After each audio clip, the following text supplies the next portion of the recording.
सर्व धर्म समभाव यानी एक सत विप्रहा बहुधा वदंती, यह जो हिंदुओं की विशेषता है उसी को संघ सर्वोपरि मानता है। मग हे कोणाचा फॅन क्लब आहे? मग त्या अब्दालीला विचारा, अहमद शहाचा जो वंशज वळवळतो ना इकडे इकडे येऊन बोंबलून गेला, त्यांना विचारा की हे हिंदुत्व म्हणून तुम्हाला संघ नकोय का? निवडणुकीच्या शेवटच्या सुमारास नड्डा जे बोलले होते की आता आम्हाला संघाची गरज नाही, कारण संघाचं हिंदुत्व अमित शहाना मान्य आहे की नाही हे तुमच्या समोर मी जाहीर त्या अहमद शाह अब्दालीच्या राजकीय वंशज अमित शहाना विचारतोय। हे राजकीय वंशज आहेत त्यांचे, तोडाफोडा आणि राज्य करा। मराठी माणसाची सुरत एकजूट आहे, हिंदूंची एकजूट आहे।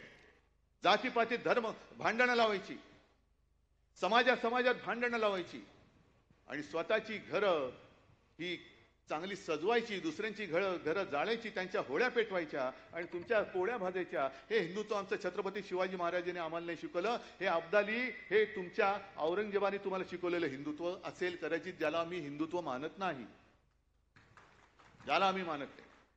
हे पुस्तक आहे, त्याच्यामध्ये अनेक देवरसांचे लेख आहेत। आणखीन एक मुद्दा म्हणून तुम्हाला सांगतोय, हे घेऊन जा बाजू। हा,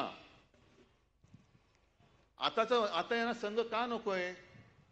कारण आणखीन एक पुढचं एका लेखात त्यांनी म्हटलेलं आहे की कुर्सी लोलूप नेतृत्व फार मोठं आहे, पण एक 4 ओळी वाचतो आणि हे खरंच देवरसांचं कौतुक आहे की त्यांना हे दिसलं होतं की काय तेव्हा मला माहिती नाही की असे नतद्रष्ट संघाचा उपयोग करून सत्तेत येतील आणि संघाच्या त्या ह्याला हरताळ फासतील, हे त्यांना ओळखलं होतं। त्यांनी असंच म्हणावं लागेल, कारण त्यांनी जे लिहिलेलं आहे कि सत्ता में जब आदमी आता है, कुर्सी पर बैठता है तो कुर्सी का कुछ न कुछ मोह होने लगता है और आहिस्ता आहिस्ता फिर मेरा दल यह विचार बहुत मात्रा में प्रभावी होता है और सारी नीतियां देश के कल्याण के लिए न होकर या तो खुद के लिए या दल के हित के लिए होने लगती है। किसी ने यदि पूछा कि भाई यह कोई अच्छी बात है क्या, तो कहते हैं हाँ भाई अच्छी तो नहीं है लेकिन करनी पड़ती है, दल के लिए करनी पड़ती है, कुर्सी के लिए करनी पड़ती है।